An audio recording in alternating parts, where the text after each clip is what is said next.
Recentemente eu gravei um vídeo falando sobre CLT versus freelancer, né? Qual desses formatos é o melhor para cada tipo de profissional aí dentro do motion design? E existem várias pessoas que querem ter uma carreira profissional como freelancer, né? Então trabalhando na grande maioria das vezes em casa. E aí, se você for essa pessoa, eu te faço uma pergunta. A sua casa é o melhor ambiente de fato hoje para você trabalhar como motion designer? A ideia desse vídeo é tentar te ajudar e trazer uma reflexão sobre como você pode ter o melhor ambiente possível para conseguir estar sempre trabalhando em casa. E antes de eu começar, deixa um like e se inscreve no canal, porque eu tô sempre tentando trazer conteúdos aí que possam te ajudar no mundo do motion design, seja na sua carreira ou seja nos seus estudos, beleza? A primeira coisa que você precisa ter sempre funcionando na sua casa, que você já sabe, é o seu computador, né? A máquina que você vai estar ali trabalhando todos os dias. E a gente sabe que muitas vezes, principalmente no início, ter uma boa máquina pode ser uma grande dificuldade. Então saiba que se você tá no começo e você quer desenvolver sua carreira como freelancer, você vai ter que começar aos poucos, mas sempre tendo uma máquina boa o suficiente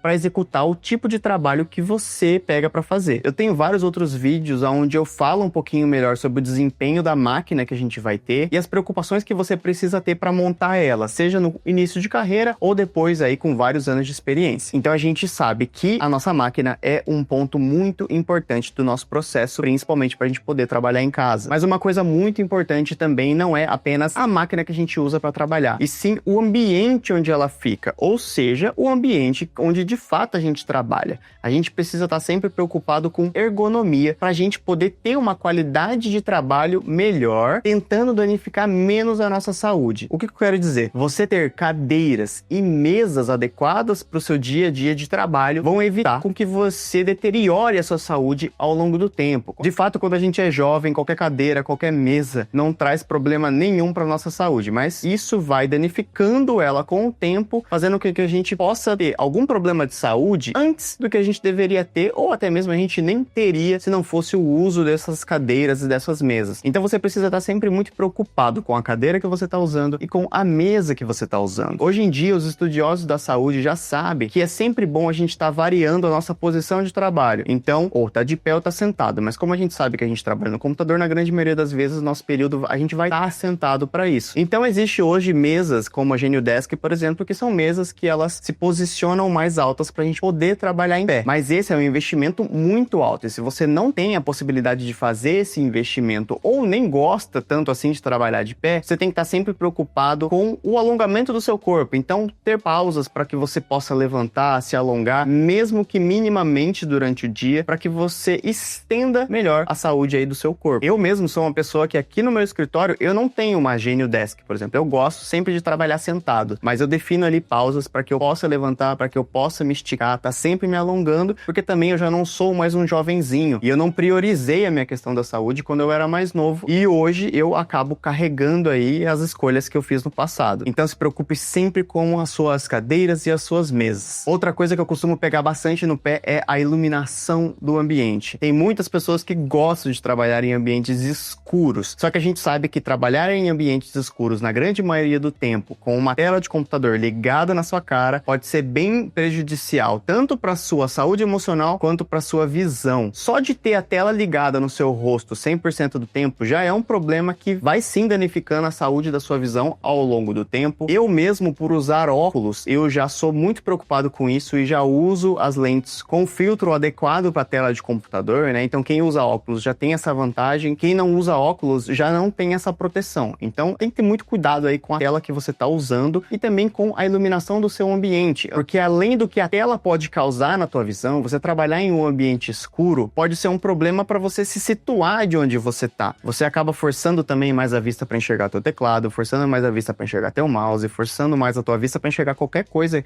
que tenha no seu ambiente, seja para você pegar uma garrafa d'água, por exemplo, e tudo isso com o tempo somando vai sendo prejudicial. Então é muito bom que você tenha um ambiente que seja minimamente iluminado. No meu escritório, por exemplo, é um ambiente onde ele não tem janelas, então ele é todo fechado, ou seja, não entra luz do sol em nenhum momento do dia. Então eu me preocupo em deixar o escritório sempre bem iluminado. Tem várias luzes, eu tenho um refletor de LED que fica ligado todo o tempo, tem abajures que ficam ligados, sempre mantendo a iluminação. Mas não só isso, toda vez que eu levanto, por exemplo, para me esticar, para me alongar, eu vou sempre para outro ambiente. Eu venho às vezes para a sala, eu venho para minha sacada porque eu tenho a possibilidade, eu vou para o quarto onde tem incidência de luz solar, por exemplo, para eu não estar sempre preso nesse lugar um pouco mais melancólico, que é lugares onde a luz é muito baixa. Então se preocupe sim com a iluminação do ambiente que você está usando aí no ambiente seu de trabalho. E outra coisa que eu sempre falo para quem está trabalhando em casa é: se preocupe com o som. Muitas pessoas não têm dificuldade aí com problema sonoro, né? O som acaba não atrapalhando ela, não desconcentrando, mas para muitas pessoas isso é um problema e pode acabar atrapalhando, tá? Então é muito importante que você trabalhe num lugar da sua casa onde ele tende a ser mais silencioso. Óbvio que se você tiver um cômodo separado para isso, vai ajudar muito, e você pode encostar uma porta e se privar de barulhos externos, mas essa não é a realidade de todo mundo. Às vezes você tem algum animal, às vezes você tem criança, e você tem que levar tudo isso em consideração. Não vai se trancar num cômodo tendo uma criança solta pela casa. Mas também entenda o seu dia a dia de trabalho. Tem muitas pessoas que optam por não trabalhar em casa exatamente por esses fatos, que querendo ou não atrapalham o dia a dia dela em questão de trabalho. Então você precisa sempre prestar atenção nisso. Se o som for um problema, você precisa estar num lugar um pouco mais isolado para que isso não venha te atrapalhar ao longo dos seus dias. Agora falando sobre fluxo de trabalho. Para quem é freelancer, precisa ter um cuidado redobrado na questão de arquivos e projetos. Não é o ideal que você tenha ali só os seus HDs tradicionais para você trabalhar com todos os seus projetos, seus clientes, porque o tempo passa e você vai acabando guardando esses projetos por longos períodos de tempo, enchendo seus HDs cada vez mais, e você está sempre tendo que fazer algum tipo de upgrade. Então, para quem é freelancer, é muito legal que você tenha um método de backup sempre muito bem organizado. Então, tá fazendo backup dos seus arquivos em um HD externo, ou fazer backup desses arquivos sempre numa nuvem. Hoje a gente já tem a possibilidade, bem custo-benefício, de conseguir fazer o armazenamento desses projetos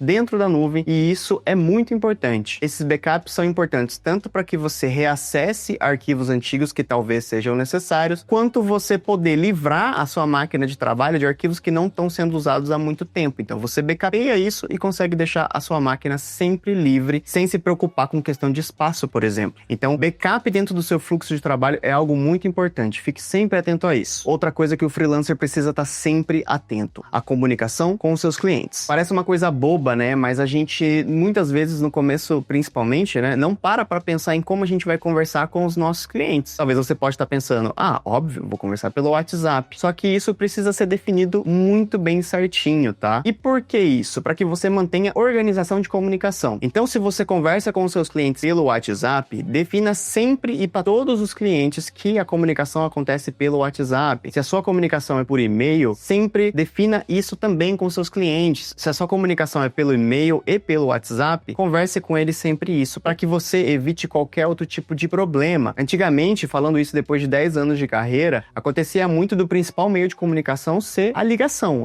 telefônica. Então, a gente estava sempre em ligação, em contato com o nosso cliente. Hoje já não é a realidade de muitos, mas muitos clientes ainda querem se comunicar dessa forma. Só que preste atenção que não é porque o cliente quer ficar ligando para você que você é obrigado a atender. Se você, desde a primeira conversa, deixou claro que a forma de comunicar é pelo WhatsApp, ou por e-mail, ou por qualquer outra forma que seja, ele tem que entender isso. Então, ligar não vai ser algo obrigatório de você atender. Só que para isso, as coisas precisam estar muito bem claras. Isso já precisa estar definido. Então, se você está aí começando a sua carreira como freelancer, já defina como que você vai conversar com os seus clientes. Vai ser pelo e-mail, vai ser pelo WhatsApp, vai ser só pelo WhatsApp, vai ser só por e-mail. Já defina isso para que você não precise ficar pensando na melhor forma de resolver, beleza? Outra coisa também, já linkando com a questão da comunicação com o cliente, é definir horário de trabalho, tanto para comunicação com o seu cliente, tanto para o seu dia a dia. Quando você é um freelancer, você pode cair no erro de estar trabalhando 100% do tempo e não parando para descansar, não parando para fazer mais nada da sua vida, e isso, com certeza, é um problema. Então, é muito importante que você defina o seu tempo de trabalho, definir quais vão ser os seus horários onde você vai trabalhar, quais horários você vai estar disponíveis para atender e conversar com o seu cliente. Definir o seu tempo de trabalho, seu tempo de resposta ali em relação ao cliente é o que vai definir a longevidade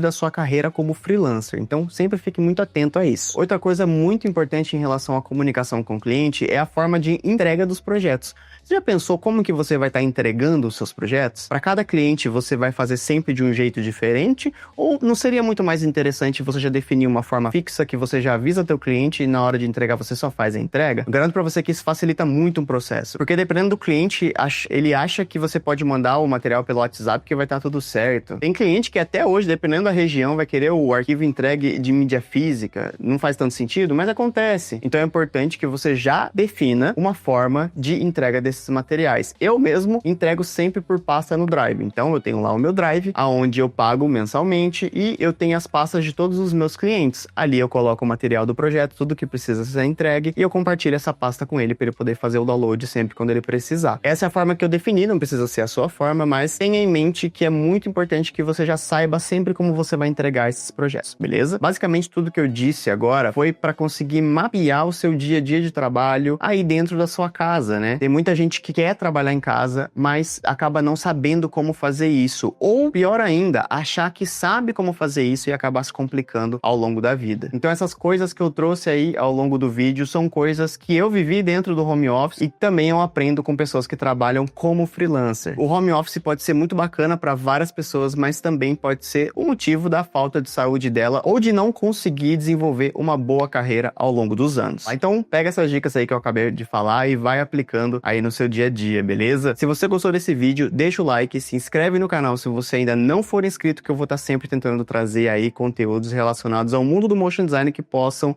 ajudar tanto no seu aprendizado quanto na sua carreira. Aí na tela estão aparecendo outros vídeos que podem te ajudar a dar continuidade aí nesse tipo de conteúdo e a gente se vê no próximo vídeo. Tchau, tchau!